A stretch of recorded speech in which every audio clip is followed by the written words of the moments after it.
જય હિન્દ વિદ્યાર્થી મિત્રો. ધોરણ 11 આર્ટ્સ વિષય તત્વજ્ઞાન પાઠ પહેલો. તેમાં આજે આપણે નિગમનલક્ષી દલીલો અને વ્યાપ્તિલક્ષી દલીલોનો અભ્યાસ કરવાનો છે. તો મિત્રો, સર્વપ્રથમ દલીલ એટલે આપણે સમજાતા કે જેમાં એક કે એક કરતાં વધારે કેવા વિધાનો હોય છે.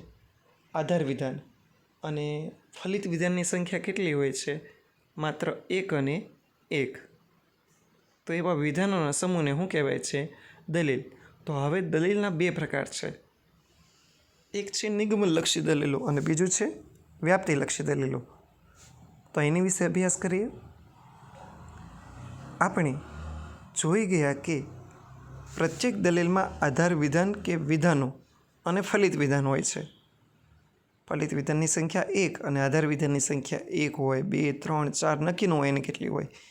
પ્રત્યેક દલીલને આધાર વિધાનો એ દલીલના ફલિત વિધાનના સ્વીકાર માટે જરૂરી આધાર કે પુરાવા રજૂ થતા હોય છે. અહીં વિશેષમાં આપણે એ નોંધવાનું કે ફલિત વિધાનના સમર્થન માટે આધાર વિધાનમાં રજૂ થયેલા પુરાવાનું સ્વરૂપ બધી દલીલોમાં એક સરખું હોતું નથી.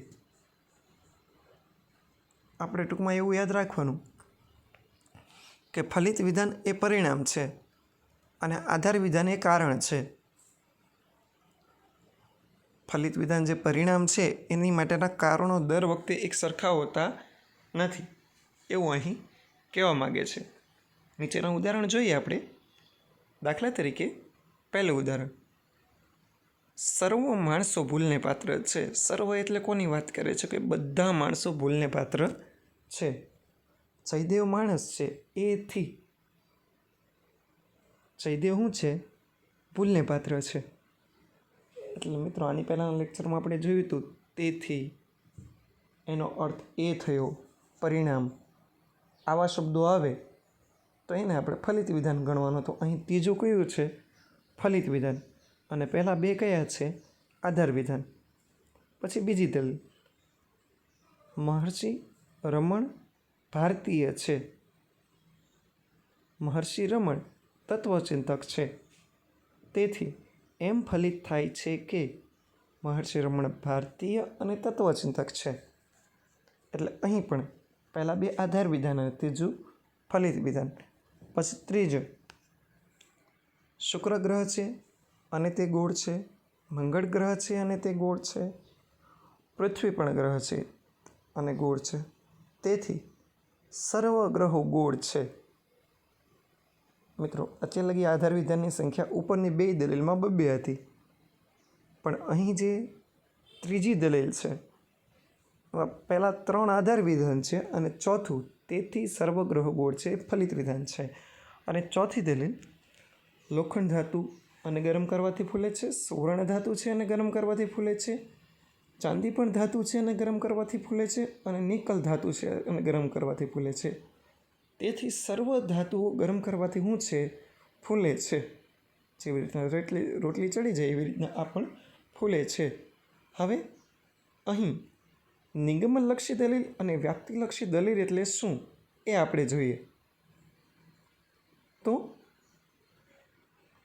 ઉપરયુક્ત ચારેય દલીલો ધ્યાનપૂર્વક જોતા એ સ્પષ્ટ થશે કે ફલિત વિધાનના સમર્થન માટે દલીલ નંબર 1 અને 2માં 1 અને 2 એટલે આ સર્વ માણસો અને મહર્ષિ રમણવાળી એમાં પ્રબળ પુરાવો રજૂ થયા છે. પ્રબળ પુરાવા શા માટે રજૂ થયેલા છે? એમાં લખેલું છે એમ ફલિત થાય છે કે, એટલે સાબિત થઈ જાય. જ્યારે દલીલ નંબર 3 અને 4માં એવા પ્રબળ પુરાવા રજૂ નથી થયેલા. શા માટે નથી થયેલા? કારણ કે એમાં કાઉન્સમાં એવું લખેલું છે સંભવ છે કે, કદાચ એવું સંભવી શકે કોઈ પ્લુટો છે એ પણ ગ્રહ છે, કે શનિ છે એ પણ ગ્રહ છે, કે બીજો કોઈ ગ્રહ હોય પણ એ ગોળ ન હોય. પછી એટલે પ્રબળ પુરાવો દલીલ નંબર 3 અને 4માં રજૂ થયેલો નથી. તો ફલિત વિધાનના સમર્થન માટે આધાર વિધાનમાં થતા પુરાવાના સ્વરૂપને અનુલક્ષીને નિગમનલક્ષી દલીલ અને વ્યાપ્તિલક્ષી દલીલ રજૂઆત થઈ છે. ઉપરયુક્ત દલીલમાં દલીલ નંબર 1 અને 2 નિગમનલક્ષી છે, જ્યારે દલીલ નંબર 3 અને 4 વ્યાપ્તિલક્ષી છે. આ બંને પ્રકારની દલીલો વચ્ચેના ભેદને લગતા મુખ્ય મુદ્દા નીચે મુજબ છે. મિત્રો, બહુ લાંબુ યાદ ન રહે ને તો ટૂંકમાં એવું યાદ રાખવાનું કે જેમાં 2 આધાર વિધાન અને 1 ફલિત વિધાન હોય ને તો એ નિગમનલક્ષી. શું બોલ્યો હું? કે જેમાં 2 આધાર વિધાન અને 1 શું હોય? ફલિત વિધાન હોય તો એ દલીલને નિગમનલક્ષી કહેવાય. જ્યારે દલીલમાં 2 કરતાં વધારે એટલે 3, 4, 5 3 આધાર વિધાન હોય, 4 આધાર વિધાન હોય કે 5 આધાર વિધાન હોય તો એને કઈ દલીલ કહેવાય? વ્યાપ્તિલક્ષી. આ ટૂંકું યાદ રાખજો કે 2 આધાર વિધાનની 1 ફલિત વિધાન હોય તો એને નિગમનલક્ષી છે. અહીંયા પહેલી અને બીજી છે. જ્યારે 3 આધાર વિધાન હોય, 4 હોય કે એની કરતાં વધારે હોય તો એ દલીલને વ્યાપ્તિલક્ષી દલીલ કહેવાય. હવે એની પછી આવે છે કે બંને પ્રકારની દલીલોમાં આધાર વિધાન અને ફલિત વિધાન વચ્ચેનો સંબંધ. નિગમનલક્ષી દલીલ અને વ્યાપ્તિલક્ષી દલીલ વચ્ચેનો તાર્કિક દ્રષ્ટિએ સૌથી વધારે મહત્વનો મૂળભૂત મુદ્દો એ છે કે નિગમનલક્ષી દલીલમાં આધાર વિધાન અને ફલિત વિધાન વચ્ચે ગર્ભિતાર્થ સંબંધ હોય છે. તો આ શબ્દ ધ્યાન આપો. નિગમનલક્ષી દલીલમાં કોની વચ્ચે કયા કયા વિધાનો હોય? આધાર વિધાનો હોય. અને કયું વિધાન હોય? ફલિત વિધાન હોય. તો આ બે વચ્ચે ગર્ભિતાર્થ. ગર્ભિતાર્થ એટલે જે વસ્તુ આધાર વિધાનમાં હોય એ જ ફલિત વિધાનમાં હોય, ફલિત વિધાનમાં હોય એ જ ક્યાં હોય? આધાર વિધાનમાં હોય. તો એવા સંબંધને કયો સંબંધ કહેવાય? ગર્ભિતાર્થ. જ્યારે વ્યાપ્તિલક્ષી દલીલમાં આધાર વિધાન અને ફલિત વિધાન વચ્ચે સંભવિતાર્થ સંબંધ છે. સંભવિતાર્થ એટલે આધાર વિધાનના આધારે ફલિત વિધાનમાં સંભાવના દર્શાવવામાં આવે. એટલે જેટલું આધાર વિધાનમાં હોય ને એની કરતાં સંભવ છે કે ફલિત વિધાનમાં કેવું વાક્ય હોઈ શકે છે? વધારાનું, જે સામે નથી હોતું.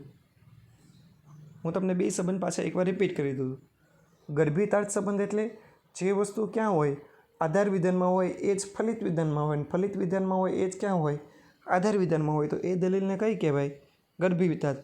જ્યારે સંભવિતાર્થ એટલે આધાર વિધાન કરતાં ફલિત વિધાનમાં માહિતી કેવી આપેલી હોય? વધારે. અને ક્યારેક એવું સંભવ છે કે જે ફલિત વિધાનમાં છે ને એની કરતાં આધાર વિધાનમાં માહિતી કેવી હોય? ઓછી. તો એને સંભવિતાર્થ સંબંધ કહેવાય. આ બંને પ્રકારોને આપણે ઉદાહરણ દ્વારા સમજવાનો પ્રયત્ન કરીએ. દાખલા તરીકે બધી સ્ત્રીઓ, બધી એટલે દુનિયા ઉપરની સર્વ સ્ત્રીઓની વાત કરે છે. એઓ લાગણીશીલ હોય છે. કુંતા સ્ત્રી છે એથી એમ ફલિત થાય છે કે કુંતા પણ લાગણીશીલ છે. બધી સ્ત્રીઓ લાગણીશીલ છે, કુંતા પણ સ્ત્રીમાં આવે છે, તેથી કુંતા સ્ત્રી હોવાથી એ પણ કેવી છે? લાગણીશીલ છે. એટલે અહીંયા જેટલી વાત કરેલી છે ને આધાર વિધાનમાં પહેલું અને બીજું, એ જ વાત ક્યાં કરેલી છે? ફલિત વિધાનમાં. એટલે આ બંને પ્રકારનો સંબંધ કયો છે? ગર્ભિતાર્થ. જ્યારે હવે બીજું ઉદાહરણ આપણે જોઈએ. પ્રણવ બાળક છે ને રમતિયાળ છે. ધવલ બાળક છે ને રમતિયાળ છે. જપન પણ બાળક છે અને રમતિયાળ છે. વિમન પણ બાળક છે અને રમતિયાળ છે. એથી સંભવ છે કે સર્વ બાળકો કેવા છે? રમતિયાળ છે. તો મિત્રો, અહીંયા એક બાબત ખાસ નોંધવા જેવી છે. કઈ બાબત? કે સર્વ બાળકો રમતિયાળ છે. કદાચ કેટલાક બાળકો રમતિયાળ ન પણ હોય, કારણ કે ફક્ત અહીંયા 4 આધાર વિધાનને આધારે બધા વિશે કીધેલું છે. જો એવું લખ્યું હોય કે સર્વ બાળકો રમતિયાળ છે, પ્રણવ બાળક છે તેથી તે રમતિયાળ છે, તો એ નિગમનલક્ષી દલીલ થઈ જાય.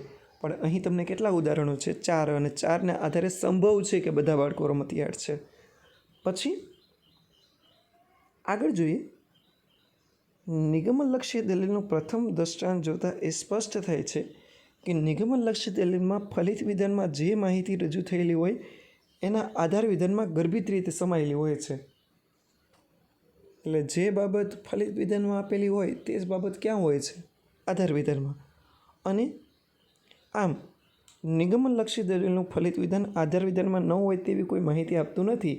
એને પણ એનામાં ગર્ભિત અર્થમાં આવી જતા માહિતીની સ્પષ્ટતા કરે છે. આનો અર્થ એ કે નિગમનલક્ષી દલીલમાં આધાર વિધાન અને ફલિત વિધાન વચ્ચે ગર્ભિતા સંબંધ છે, જ્યારે વ્યાપ્તિલક્ષી દલીલમાં ઉદાહરણ નંબર 2 જોતાં સ્પષ્ટ થાય છે કે ફલિત વિધાનમાં જે માહિતી આપેલી છે એ એના આધાર વિધાનમાં સમાવેશ છે જ નહીં. સર્વ બાળકો, ફક્ત 4 બાળકોનું ઉદાહરણ આપ્યું અને એના આધારે સર્વ વિશે કહી દીધું.